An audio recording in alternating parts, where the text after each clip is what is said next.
موسیٰ اور خضر علیہ السلام۔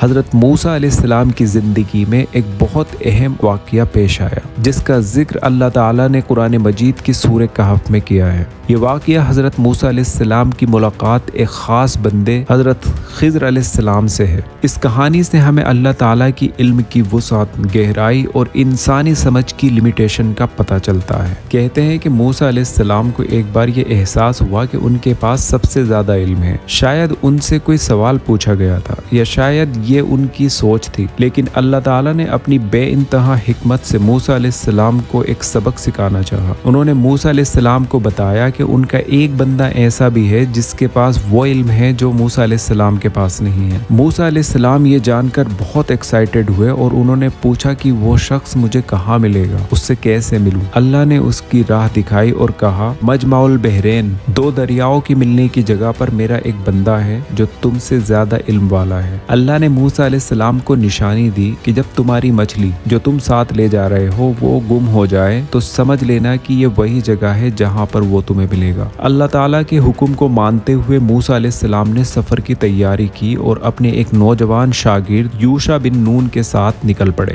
انہوں نے بہت لمبا اور مشکل سفر طے کیا جب تک وہ اس مقرر جگہ دو دریاؤں کی ملنے کی جگہ پر نہیں پہنچ گئے۔ سفر کی تھکان سے چور ہو کر موسیٰ علیہ السلام اور ان کا شاگرد ایک پتھر سے سہارا لے کر آرام کرنے لگے تو وہ مچھلی معجزانہ طور پر اپنا راستہ بنا کر دریا میں چلی گئی۔ عجیب بات یہ تھی کہ اس وقت موسیٰ اور یوشع دونوں ہی اس واقعے سے بے خبر رہے۔ انہوں نے اپنا سفر کافی دور تک جاری رکھا۔ کافی دیر بعد جب موسیٰ علیہ السلام کو تھکان اور بھوک محسوس ہوئی تو انہوں نے یوشع سے اپنا کھانا لانے کو کہا۔ تب یوشع کو وہ مچھلی یاد آئی اور انہوں نے کہا، کیا آپ کو یاد ہے جب ہم اس پتھر پر آرام کر رہے تھے تو میں مچھلی وہیں بھول گیا تھا اور مجھے آپ سے اس کا ذکر کرنا شیطان نے بھلا دیا اور وہ عجیب طریقے سے سمندر میں چلی گئی۔ یہ سن کر موسیٰ علیہ السلام نے کہا، یہی تو وہ مقام ہے جسے ہم تلاش کر رہے تھے، اور وہ اپنے قدموں کے نشان دیکھتے دیکھتے واپس چلے گئے۔ آخر کار وہ اس پتھر کے پاس لوٹ آئے جہاں پر وہ واقعہ ہوا تھا۔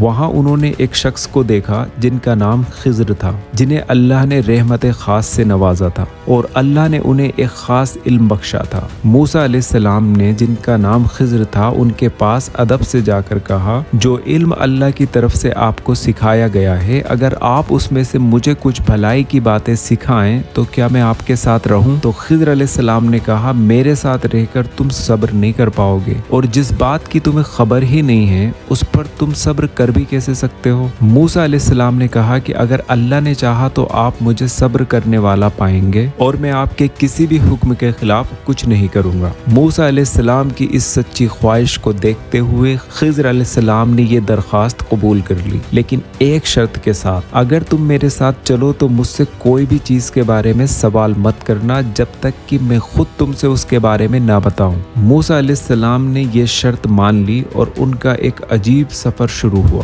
ان کی پہلی ملاقات ایک غریب مچھواروں کی کشتی سے ہوئی جو سمندر سے اپنی روزی روٹی کماتے تھے۔ جب وہ ان مچھواروں کے ساتھ سفر کر رہے تھے تو حضرت خضر نے بنا کسی وجہ کے کشتی میں چھید کر دیا۔ حضرت موسیٰ اس ظاہری توڑ پھوڑ کو دیکھ کر اپنی حیرانگی کو روک نہیں پائے اور انہوں نے کہا، کیا آپ نے اس میں چھید اس لیے کیا ہے تاکہ اس میں سوار لوگوں کو ڈبا دیں؟ بے شک آپ نے بہت عجیب کام کیا ہے۔ حضرت خضر نے نرمی سے موسیٰ کو ان کی شرط یاد دلائی، کیا میں نے تم سے نہیں کہا تھا کہ تم کبھی بھی میرے ساتھ صبر نہیں کر پاؤ گے؟ حضرت موسیٰ نے معافی مانگی اور کہا، مجھے میری بھول پر نہ پکڑیں اور میرے معاملے کو میرے لیے مشکل نہ بنائیں۔ انہوں نے اپنا سفر جاری رکھا اور ان کی اگلی ملاقات اور بھی حیران کرنے والی تھی۔ انہوں نے ایک بچے کو دیکھا جو ظاہر میں معصوم تھا اور حضرت خضر نے اچانک سے اسے مار ڈالا۔ حضرت موسیٰ اس ظاہری طور پر ظالمانہ اور ناانصافی والے کام سے بہت ڈر گئے۔ انہوں نے چیخ کر کہا، یہ آپ نے کیا کیا؟ کیا آپ نے ایک بے گناہ شخص کو ناحق بغیر قصاص کے مار ڈالا؟ یہ تو آپ نے بہت ہی برا کام کیا ہے۔ حضرت خضر نے کہا، کیا میں نے نہیں کہا تھا کہ تم میرے ساتھ صبر نہیں کر پاؤ گے؟ اور حضرت موسیٰ نے اپنا وعدہ پھر سے توڑنے پر بہت افسوس کرتے ہوئے التجا کی، اگر میں اس کے بعد آپ سے کسی بھی چیز کے بارے میں سوال کروں تو آپ مجھے اپنے ساتھ مت رکھنا، کیونکہ آپ میری طرف سے عذر کو قبول کرنے میں حد کو پہنچ چکے ہیں۔ پھر دونوں نے اپنا سفر جاری رکھا۔